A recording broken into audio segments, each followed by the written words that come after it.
Baik, Assalamualaikum warahmatullahi wabarakatuh. Bismillahirrahmanirrahim. Alhamdulillah, kita bisa bertemu kembali dalam mata kuliah statika dan dinamika mesin. Ya, pada kesempatan kali ini kita akan membahas tentang dinamika rotasi. Nah, suatu benda dapat mengalami gerak, yaitu dua macam, ya, gerak translasi atau gerak rotasi, ya, pada dunia nyata ini. Ya, gerak translasi adalah gerak benda yang arahnya lurus atau melengkung. Ya. Contohnya yaitu kita mengendarai motor atau busur panah yang lepas dari busurnya, ya, itu kan menggunakan gerak translasi.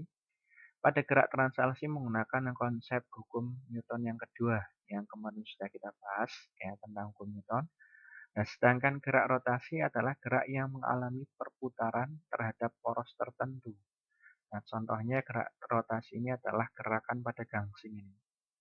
Nah, gerak rotasi ini disebabkan oleh adanya torsi, yaitu kecenderungan sebuah gaya untuk memutar suatu benda tegar terhadap titik poros tertentu. Nah, titik porosnya itu di sini. Kalau gangsing itu berarti ada pada jarum yang bawah ini. Ya. Nah, ini.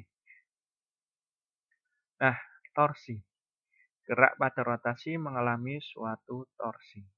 Torsi adalah ukuran kecenderungan sebuah gaya untuk memutar suatu benda tegar terhadap titik poros tertentu.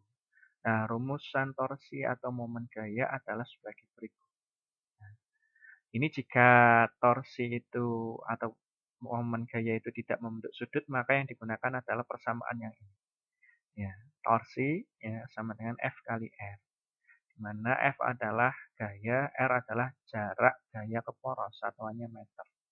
Gayanya N, jadi torsinya satuannya adalah Newton meter karena gaya kali jarak, ya. Ini. Nah, jika persamaan momen gaya torsinya itu membentuk sudut, ya, maka di sini ada tambahan sin theta. Ini boleh menggunakan F kali R atau F kali L. Ya, ini sama, ya. Lengan gaya ini kan L sama dengan jarak gaya ke poros. Nah, ini sama. Ini lengan gaya atau R-nya ini. Nah, apa namanya? Dari poros ke titik gayanya ini. Ini namanya L, ya. Jadi kalau dia membentuk sudut gunakan rumus yang ini. Jika tidak, maka gunakan yang ini. Ya, itu.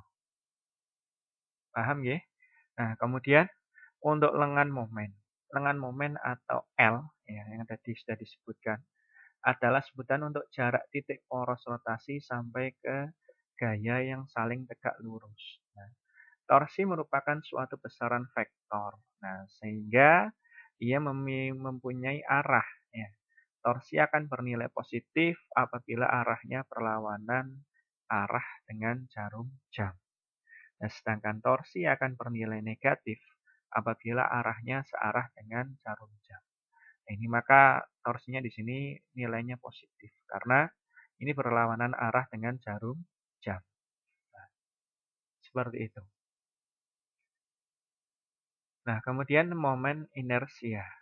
Dalam dinamika rotasi juga dikenal istilah penting yaitu momen inersia. Ya, dalam dunia teknik ini sering kita dengar ya, momen inersia. Momen inersia adalah besaran yang menyatakan ukuran kelembaman benda yang mengalami gerak rotasi. Nah, rumusan momen inersia adalah sebagai berikut. Nah, I ya, itu adalah momen inersia. Ya. M itu adalah massa benda dan R kuadrat merupakan tadi jarak antara gaya dengan titik poros. Ya. Atau lengan momennya R itu, yang tadi L. Ya. Nah, untuk tabel momen inersia, ya bisa dilihat pada tabel yang ada pada slide. Nah, jadi untuk macam-macam bentuk benda, yang di sini ada batang silinder, ya, poros melalui pusat, kemudian batang silinder, poros melalui ujung, kemudian ada plat besi, kemudian ada silinder berongga, silinder pejal. Ini momen inersianya beda-beda. Nah, ada yang pakai 1/12 itu untuk batang silinder, ya. Kemudian plat itu setengah, ya. Ini maka kalau mengerjakan nanti menggunakan tabel ini. Ya. Silakan nanti bisa dilihat tabelnya. Ya, itu. Nah, kemudian ada juga silinter tipis perongga, kemudian bola pejal, bola tipis perongga. Ya. Gunakan rumus momen inersia yang ada pada tabel ini. Ya, untuk mencari momen inersianya. Nah, kemudian hukum Newton 2 untuk rotasi. Dalam dinamika partikel, kita mengetahui bahwa gaya F itu menyebabkan suatu benda bergerak translasi dengan percepatan linear. Ya, dalam situ kalau percepatan linear itu disimbolkan dengan A. Ya. Dan sudut torsi menyebabkan suatu benda berotasi terhadap suatu poros tertentu. Oleh karena itu, kalau kita analogikan ya, torsi itu dianalogikan dengan gaya F. Ya. Dan percepatan sudut atau alfa dianalogikan dengan percepatan linear dalam kurung A simbolnya. Sehingga dapat dihasilkan hukum 2 Newton untuk suatu rotasi yaitu sebagai berikut.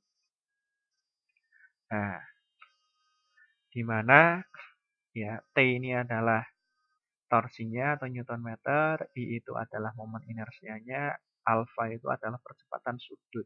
Satuannya radian per sekon kuadrat. Bisa juga menggunakan rumus yang ini. Ya. Inersia kali percepatan sudut dibagi R. Ya, jarak titik ke poros. Jarak titik gaya ke poros. Ya, poros putarannya tadi. Nah, silakan nanti bisa menggunakan ini rumusnya. Tinggal diketahui variabelnya apa saja. Itu. Nah, kemudian energi kinetik pada rotasi. Nah, persamaan di atas ini, yang ini Eka rotasi sama dengan setengah kali inersia kali kecepatan sudut kuadrat atau W kuadrat. Nah, persamaan di atas menyatakan energi kinetik dari suatu benda tegar yang momen inersianya berputar dengan kecepatan sudut. Momen inersianya berputar dengan kecepatan sudut atau W. Dalam dinamika rotasi, apabila benda bergerak menggelinding, ya, menggelinding itu berarti bergerak translasi dalam suatu ruang sambil berotasi tanpa slip. Nah, nilai energi kinetik pada saat benda menggelinding adalah sebagai berikut. Eka sama dengan Eka translasi plus Eka rotasi. Karena menggelinding itu kan dia bergerak, ya, bergerak, berjalan, ya, bergerak translasi dalam suatu ruang sambil berotasi.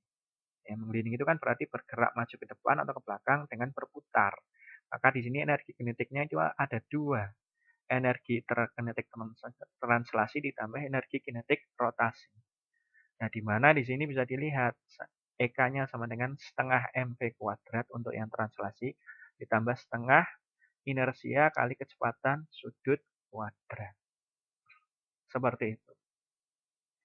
Nah, kemudian untuk contoh kasusnya, ya. Terus seorang montir sedang membuka baut menggunakan kunci Inggris seperti gambar berikut.